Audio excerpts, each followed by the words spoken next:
정죄되었다라고 말씀이 선포하고 있는 것이죠. 그것도 결코라고 해서 영원히 다시는 그 정죄의 상태로 돌아가지 않게 된다고, 누가? 그리스도 예수 안에 있는 자가 이렇게 선포를 하고 있는 것입니다. 이것은 예수 그리스도의 사역, 그리스도의 죽음과 부활을 믿는 사람, 그리스도 안에 있는 사람, 그리스도 관계를 가지는 사람, 뭐라고 표현해 줬습니다. 그런 사람의 상태가 이 8장 1절입니다. 이어지는 2절은 이렇게 결코 정죄함이 없는 상태의 근거를 이야기하죠. 그리스도 예수 안에 있는 생명의 성령의 법이 죄와 사망의 법에서 너를 해방하였다라고 했습니다. 우리 지난주에 나누었던 대로 여기서 법은 구속력을 가지는 어떤 권위나 권세를 이야기한다라고 했습니다. 그러니까 죄와 사망이 지배하는 그 권세를 가지고 있는 그 영역이 있는 것이고요. 또 생명의 성령의 법이 힘을 발휘하는 영역이 있는 것입니다. 그런데 생명의 성령의 법이 죄와 사망의 법에서 우리를 해방하였다라고 말을 하고 있는 것이죠. 죄와 사망의 법은 말씀드린 대로 모든 사람들이, 죄인들이 처해 있는 상태라고 한다면은 생명의 성령의 법 아래로 우리가 이제 들어갔다는 것은 새로운 권세 안으로, 새로운 전혀 다른 영역으로 우리가 들어갔다라고 선포하고 있는 것이죠. 3절은 이 일이 구체적으로 이루어진 방식을 이야기하고 있습니다. 율법이 육신으로 말미암아 연약하여 할 수 없는 그것을 하나님은 하시나니, 같이 읽겠습니다.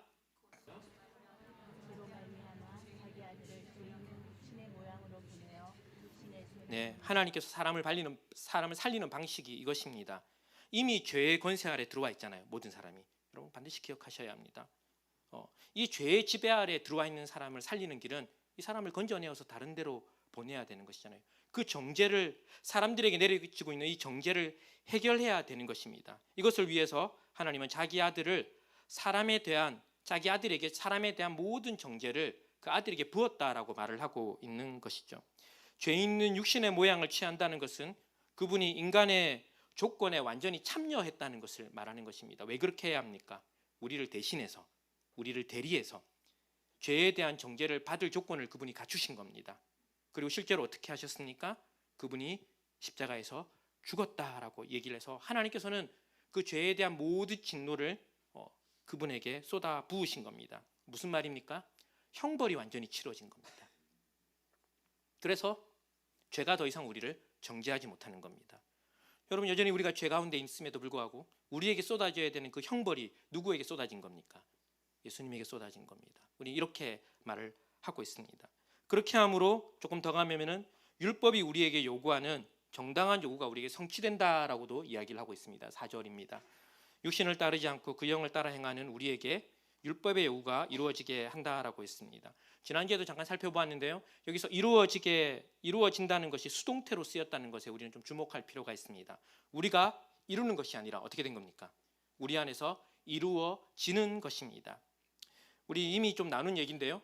율법은 우리를 죄의 권세에서 해방시킬 수 있는 능력이 없다고 했습니다. 이게 이런 논리로 이어집니다. 그래서 우리의 행위로 우리는 이 죄의 권세에서 해방될 수가 없는 겁니다. 우리가 이 율법들을 지켜냄으로 인해서. 그래서 우리는 우리의 순종과 행위로 율법이 요구하는 수준에 결코 이룰 수 없습니다. 현실적으로 말하면 이런 것이죠. 신자들은 이 세상에 머무르는 동안 율법으로 온전히 또는 완전히 의롭다는 말을 들을 수 있을 만큼 우리가 그렇게 능수능란하지 않습니다. 혹시 이런 걸 이렇게 기대하신다면 여러분 빨리 마음을 접으셔야 합니다. 내가 어느 수준에 탁 이르면 하나님의 뜻을 따라 기똥차게 살 거다. 여러분 그렇지 않습니다. 다 알고 있는 듯 하시군요. 네. 그러면 율법의 요구가 우리 안에 이루어진다는 것은 무슨 뜻입니까? 이렇게 이 부분은 이렇게 생각해야 합니다. 우리는 예수님께서 이 땅에 사시는 동안 율법에 대해서 완전한 삶을 사셨다는 것을 기억할 필요가 있습니다. 그분이 이 땅에 어떻게 오셨죠? 완전한 사람으로 오셨잖아요. 그래서 사람들을 대신하는 형벌을 받을 뿐 아니라 우리를 대표해서 모든 율법에 완전하게 순종하심으로 율법에 대한 완전한 의를 이루었습니다. 이렇게도 표현해도 괜찮습니다. 우리는 육신을 가진 사람이 아무도 율법에 순종하지 못한다는 걸 알고 있잖아요. 근데 우리가 본 거예요. 육신을 가지고 그걸 순종하는 분을 본 거예요. 우리와 똑같은 성정을 가지고 이 땅에 오신 분이 어떻게 한 겁니까? 율법에 완전하게 사신 것을 본 것이죠. 그래서 우리는 예수를 믿을 때 1절의 표현대로 우리가 그리스도 안에 있을 때 그분의 완전한 성취가 누구의 것이 되는 겁니까?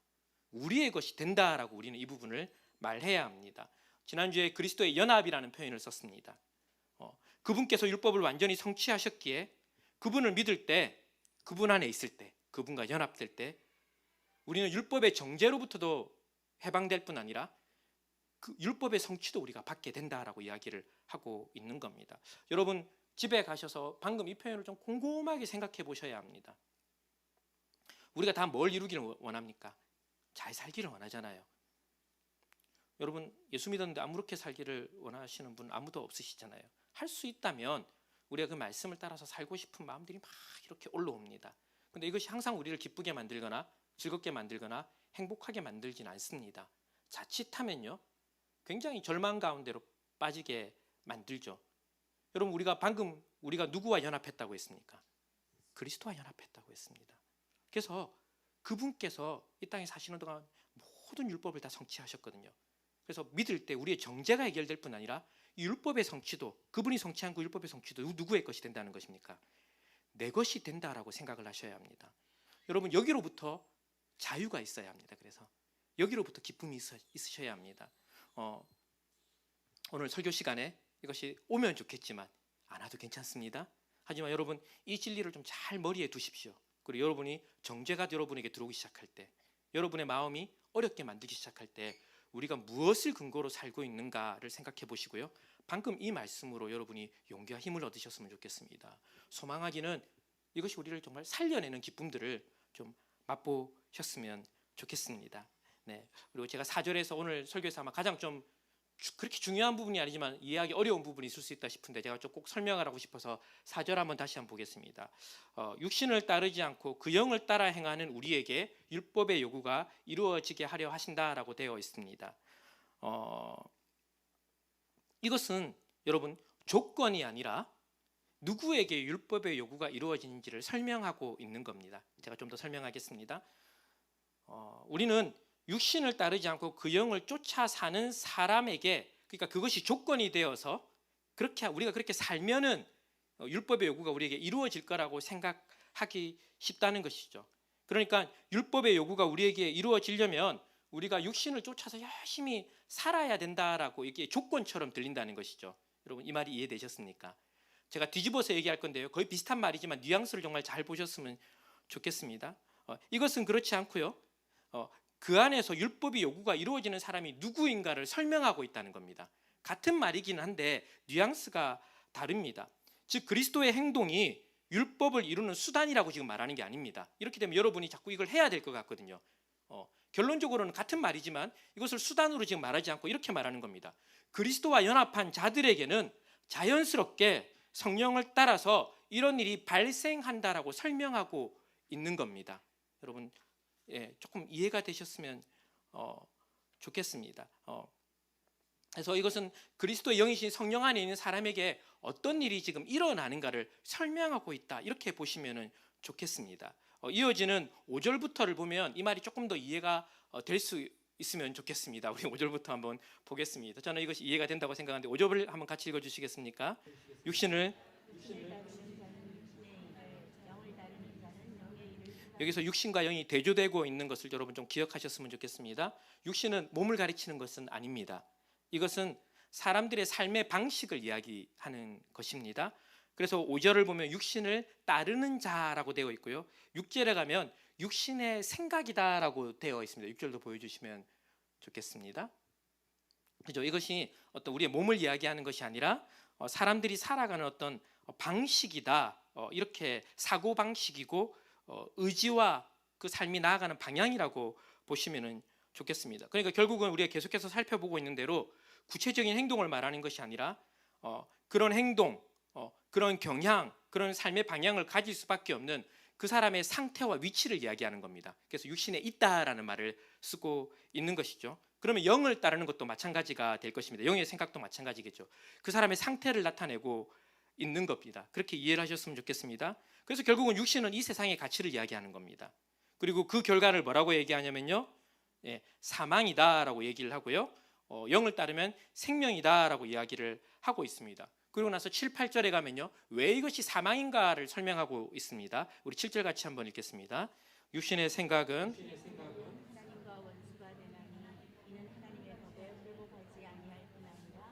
8절에 가면 이렇게 얘기합니다. 육신에 있는 자들은 하나님을 기쁘시게 할 수 없다 이렇게 얘기합니다.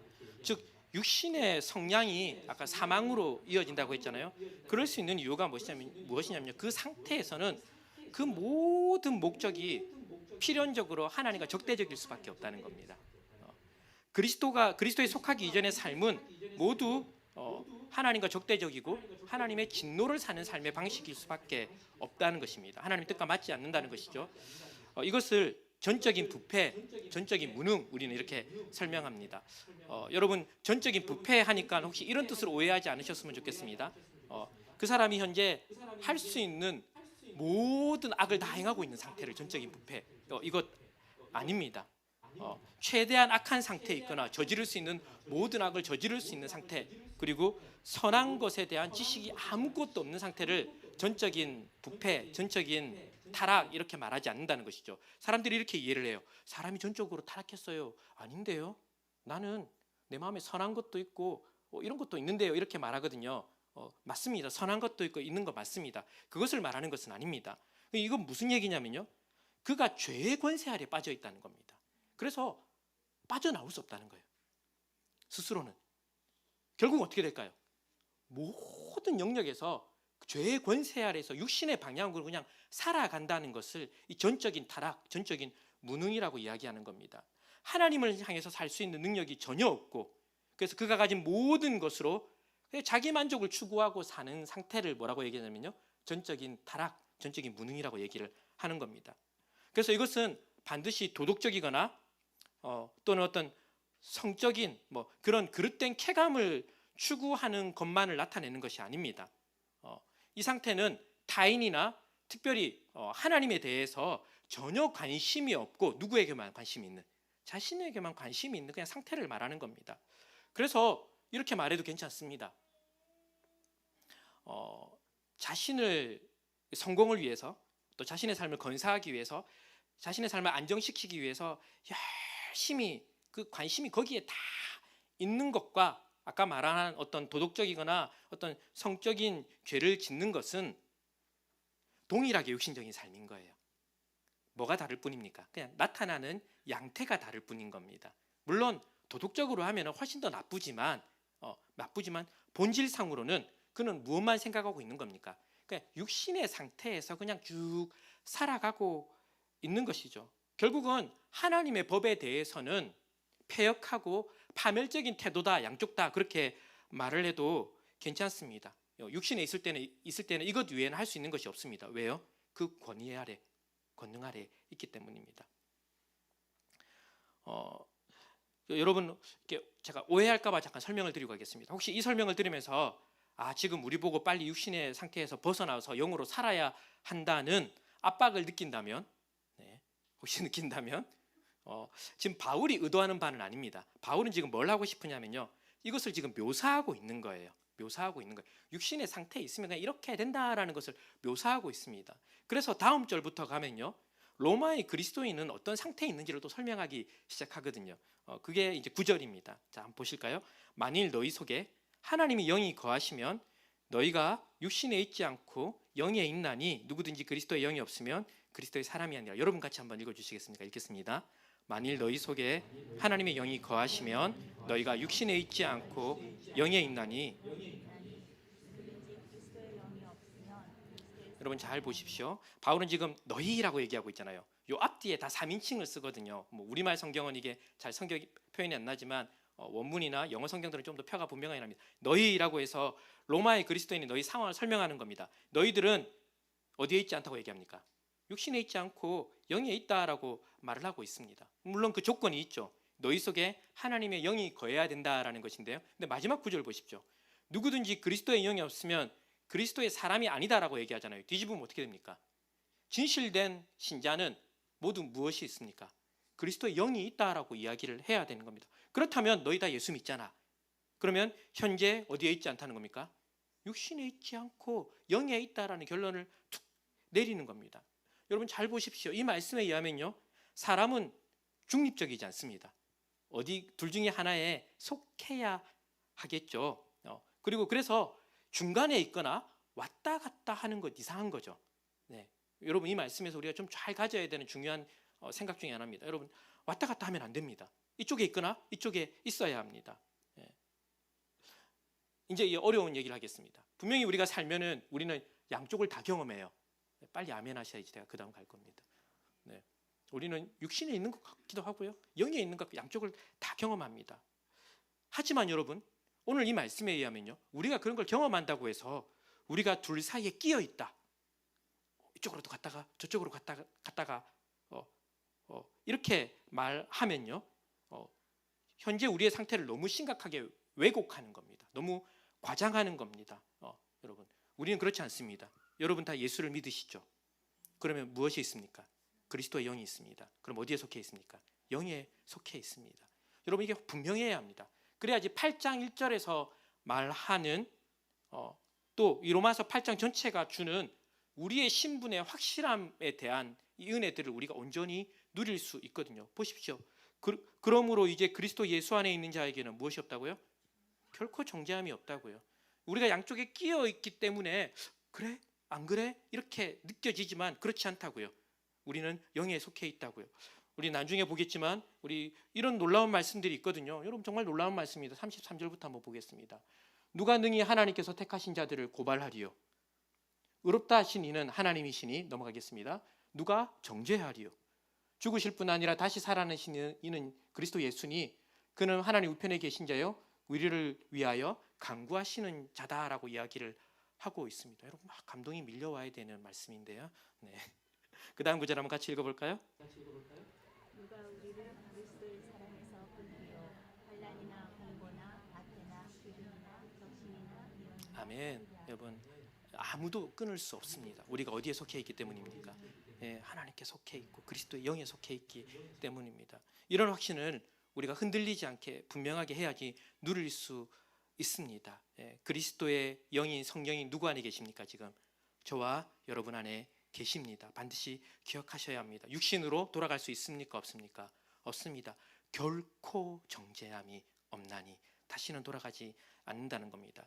우리 다시 본문으로 오면요, 이어지는 10절과 11절은 영에 속한 자들에게 있는 확신이 얼마나 분명한가를 다시 이야기하고 있습니다. 10절을 보면요, 또 그리스도께서 너희 안에 계시면 몸은 죄로 말미암아 죽은 것이나 영은 의로 말미암아 살았다라고 얘기합니다. 11절 여러분 읽어주시겠습니까? 예수를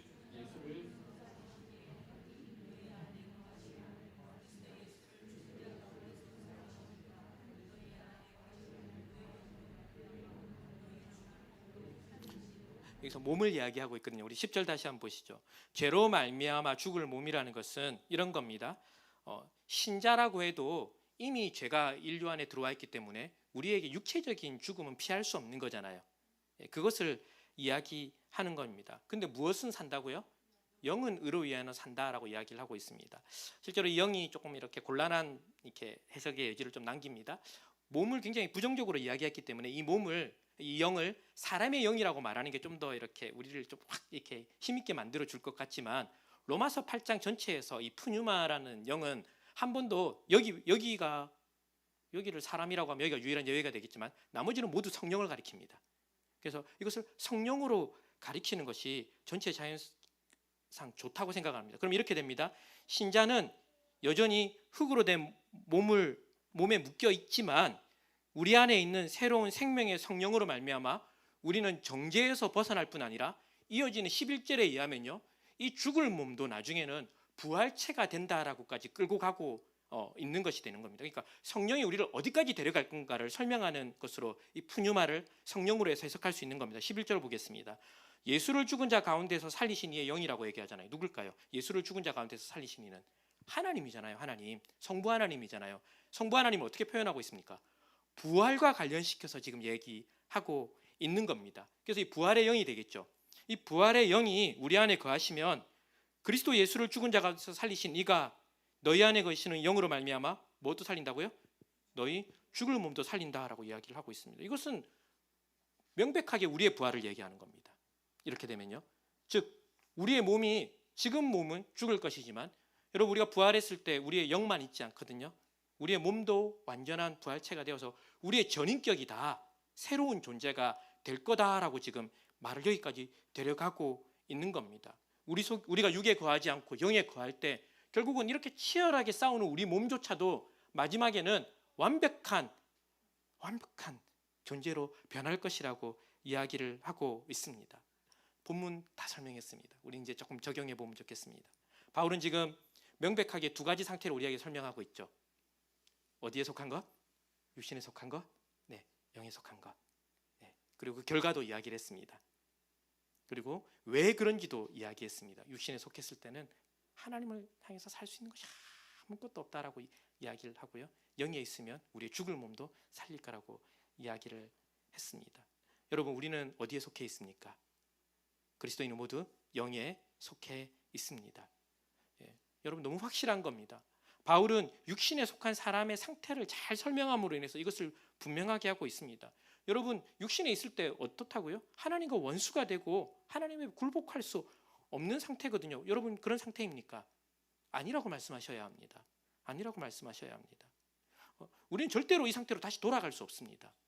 여러분 돌아가실 수 있습니까? 아니요, 절대로 돌아갈 수 없습니다. 그래서 우리는 이 권세 안으로 우리가 속해 있지 않다라고 명백하게 말해야 합니다. 물론 때로 신자가 이런 상황에 있는 것처럼 다 느껴질 때가 있습니다. 육신의 행위를 저지르고 육신의 생활 방식을 따라 살기도 합니다. 그러면 여러분 우리는 그 다음에 어떻게 결론을 내려야 되냐면요.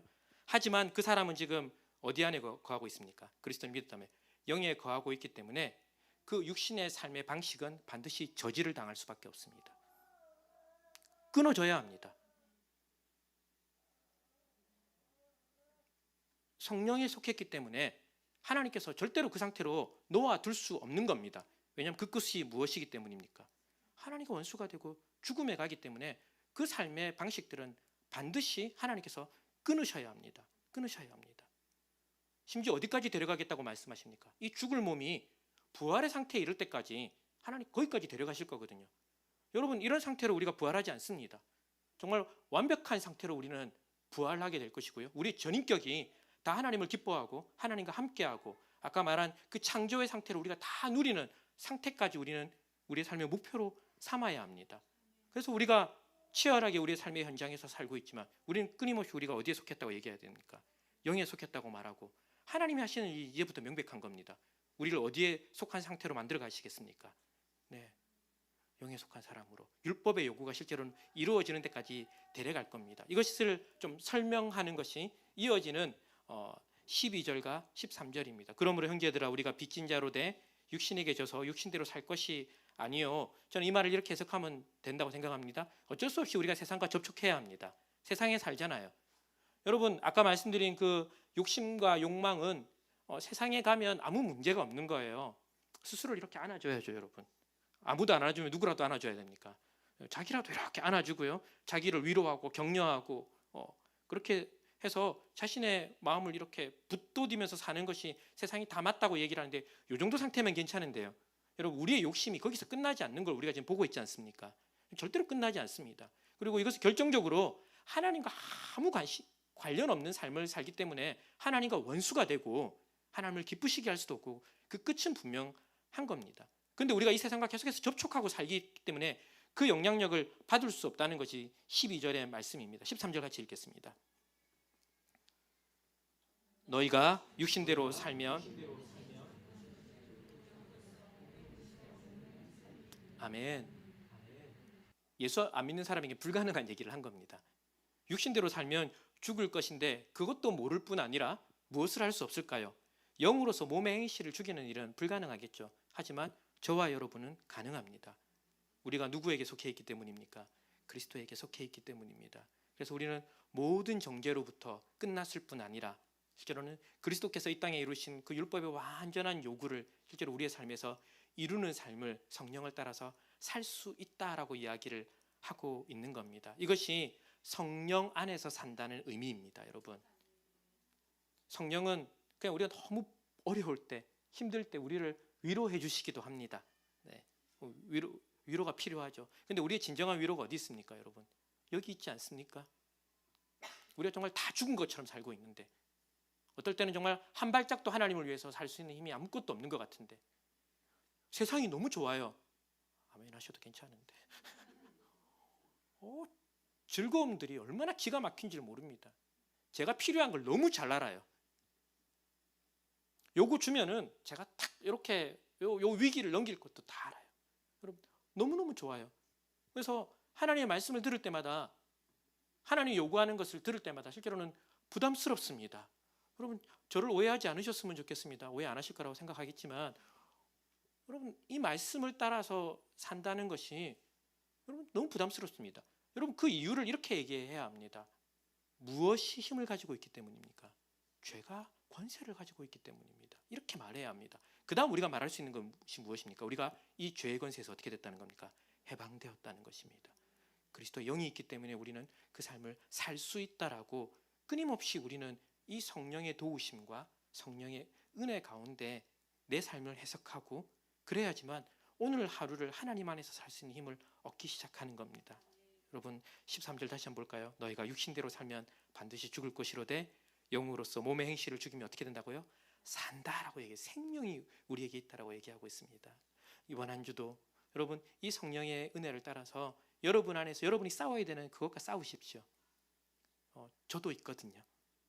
여러분 말씀을 던져놓고요 한 2, 3일 잊어버리면 저도 아무 생각이 안 납니다. 죄송합니다. 네, 저도 선포했지만 똑같습니다. 돌아가면 또 다른 삶의 현장들이 저에게도 있고요. 그 삶의 현장은 다 세상과 접촉되어 있기 때문입니다. 그래서 이 말씀을 기억하고 기억해서 한 주 한 주를 살기 시작할 때 이것이 버거운 것이 아니라 이제는 뭐라고 얘기하냐면 성령의 은혜로 산다라고 말할 수 있을 것입니다. 이 은혜가 있는 저와 여러분이 되시기를, 이번 한 주가 되시기를 주님의 이름으로 축원드립니다. 네, 우리 주가 보이신 생명의 길 찬양하고요. 기도하도록 하겠습니다. 우리 첫 소절부터 아멘 하셔야 합니다. 저와 여러분이 예수 믿게 된 것이 생명의 길입니다. 네. 하나님 우리를 불행하게 만들거나 괴롭게 만들거나 미워하시지 않으세요. 하나님은 우리가 이걸 못 이루는 줄 알아서 직접 이 땅에 오셨잖아요. 그리고 그 정죄를 다 당하셔서 우리를 자유롭게 하셨잖아요. 그것이 그냥 법적으로 이루어지는 일뿐만 아니라 우리에게 그 영을 보내셔서 실제로 이것이 우리의 삶에서 누려지고 느껴지고 우리가 하나님과 동행하는 삶을 살도록 역사하시거든요. 이 생명의 길이 있다는 것을 여러분 기억하셨으면 좋겠습니다. 때때로는 우리가 어려울 때가 있습니다. 정말 이렇게 상하거든요. 정말 상하거든요. 하지만 우리가 이 길을 가고 나면 이 마지막 구절대로 우리가 정말 정금같이 아름답게 될 줄 믿습니다. 네, 우리 믿음을 가지고 주님 앞에 찬양하며 나가도록 하겠습니다.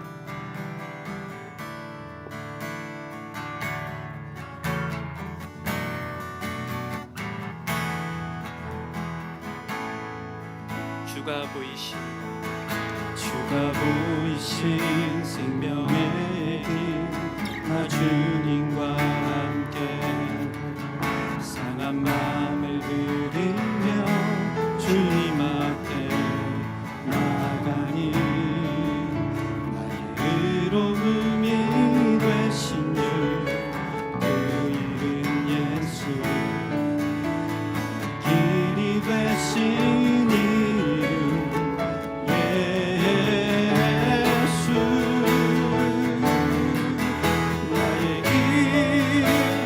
오직 그가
고백합니다.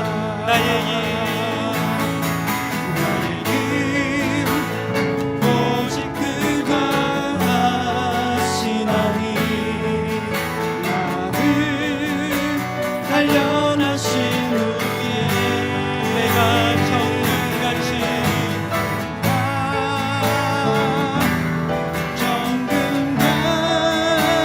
정금같이 우리 주님을 의지하며 기도하며 나아가겠습니다. 기도하겠습니다. 하나님 나의 길을 하나님께 하나님 맡겨드립니다. 하나님 내가 홀로 가는 것 같고 하나님 때때로 길을 잃은 것 같고 하나님 때때로는 어찌할 바를 모르고 하나님 이 길의 끝이 어디인지 하나님 무엇인지 알지 못하는 길을 도듬는 것 같지만 하나님 이 길은 우리 주님께서 나를 이끄시는 길인 것을 고백합니다. 하나님 이 길은 주님이 보이신 생명의 길임을 믿습니다. 하나님 그 이유가 하나님 나의 믿음에 있거나 나의 헌신에 있거나 내가 그동안 달려온 하나님 그 믿음에 의한 것이 아니라 하나님 내가 그리스도에게 속했고 그리스도의 영이 내 가운데 계시기에 내가 예수 그리스도를 믿는 그 은혜를 받았기에 하나님 내가 이미 생명의 길로 하나님 의로운 길로 하나님 접어들었음을 주님 고백합니다. 하나님 이 길이 내 힘에 있지 않음을 고백합니다. 하나님 이 길이 하나님 내가 그리스도의 영에 속했기에 하나님께 있음을 하나님 고백합니다. 하나님 나의 의로움이 하나님 내 행위에 있거나 나의 헌신에 있거나 하나님 내가 이룬 일에 있지 아니하고 나의 의로움이 오직 우리 그리스도께 있음을 고백하고 하나님 내가 이 길을 주님의 은혜로 말미암아 끝까지 달려갈 것을 주님 믿음으로 고백합니다. 하나님 우리 마음을 다시는 하나님 우리 생각을 잘하시는 하나님 그 안타까운 마음으로 하나님의 은혜를 갈구하는 마음으로 하나님 가난한 심령으로 하나님의 은혜를 의지하는 심령으로 하나님 어쩌면은 하나님 한치 앞도 알지 못하여서 하나님 어찌할 바를 모르는 우리의 심령에 하나님 우리가 어디 위에 서 있고 그리스도의 은혜가 우리를 어디 위에 놓았고 우리가 어디를 향해서 달려가고 있는지 주님께 듣게 하시고 알게 하셔서 성령께서 하나님 충만케 하셔서 하나님 우리가 이 길을 하나님 주님의 믿음 은혜로 잘 걸어갈 수 있도록 은혜를 주시옵소서.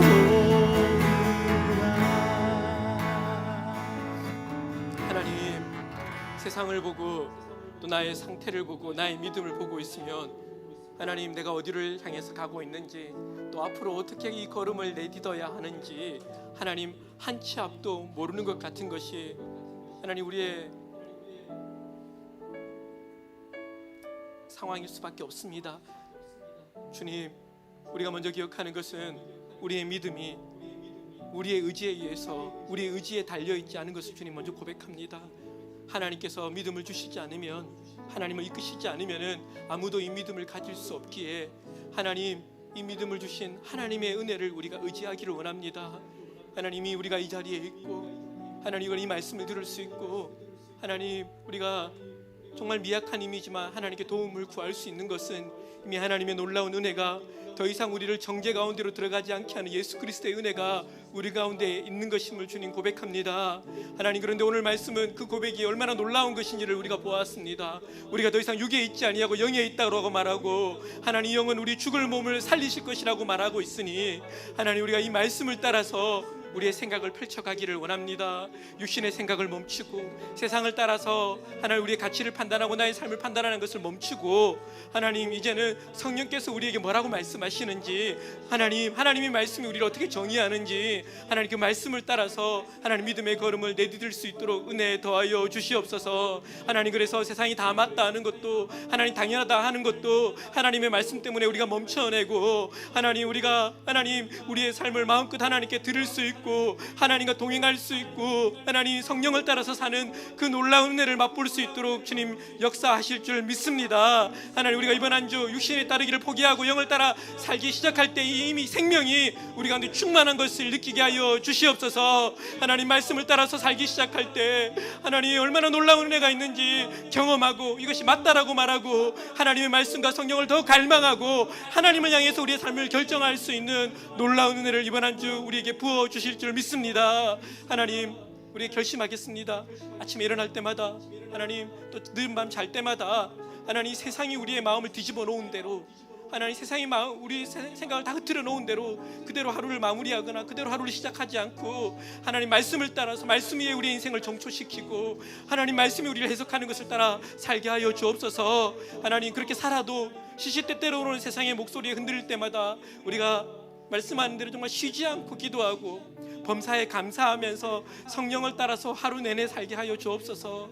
하나님 우리가 염려하는 대로 하나님 삶이 며칠째 몇 주째 끊어질 때가 있다면은 주님께서 하나님 우리와 똑같은 몸으로 오셔서 우리의 이 아픔을 다 하시는 주님께서 우리를 긍휼히 여기시고 다시 은혜 주시는 줄 알아. 하나님 그 상태에서도 하나님 바라보면 회복되고 새롭게 살아나는 은혜가 있을 줄 믿습니다. 하나님 우리 가운데 행여나 오랫동안 그런 상태에 있었고 오늘도 말씀을 들었지만은 나의 경험이 말씀 따라 사는 것을 주저하게 만든다면은 주님 이 하루가 지나기 전에 우리가 주님 안에 충분히 머무르면서 주님의 말씀이 우리의 마음을 감동시킬 때까지 머물게 하셔서 하나님 오늘 시작된 이 새로운 한 주가 주님의 은혜 가운데 시작되는 놀라운 은혜를 맛보는 복된 날 되게 하여 주시옵소서. 하나님 오늘도 주님 앞에 감사드리며 삶의 모든 것이 주님의 것이며 어떤 상황에서도 주님이 삶의 주인임을 고백하며 드린 10의 1조를 구분해 드린 예물과 또 한 주를 감사하면서 드린 예물과 각양 제목을 따라 드린 이 예물을 주님께서 기뻐 받아 주시옵소서. 하나님 우리가 고민하는 가운데 정말 애쓰는 가운데 하나님 우리가 믿음의 결단으로 드린 이 예물인데 주님 믿음 위에 믿음을 더하여 주셔서 세상에 지지 아니하고 세상의 것으로 하나님의 영광을 위해서 사는 복의 복을 더하여 주시옵소서. 하나님 세상이 줄 수 없는 평안을 누리는 복을 더하여 주시옵소서. 하나님 드리고 싶지만 또 여러 가지 상황으로 드리지 못하는 분들의 마음을 위로하시고 은혜 더하여 주시고 믿음 더하여 주셔서 하나님 안에서 누리는 평강과 기쁨과 안정감을 누리는 복을 더하여 주시옵소서. 여호와는 내게 복을 주시고 너를 지키시기를 원하며 여호와는 그 얼굴을 내게 비추사 은혜 베푸시기를 원하며 여호와는 그 얼굴을 내게로 향하여 드사 평강 주시기를 원하노라.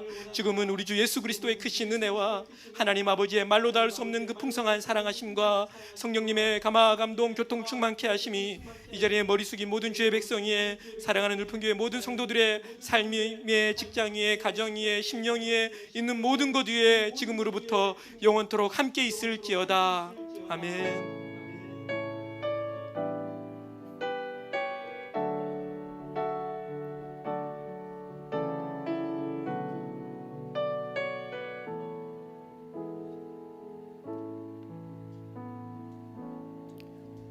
감사합니다. 우리 앞뒤 좌우에 옆에 있는 분들하고 한번 믿음의 교제 인사하시겠습니다. 네, 사랑합니다. 네, 믿음으로 승리하십시다. 이렇게 인사하겠습니다.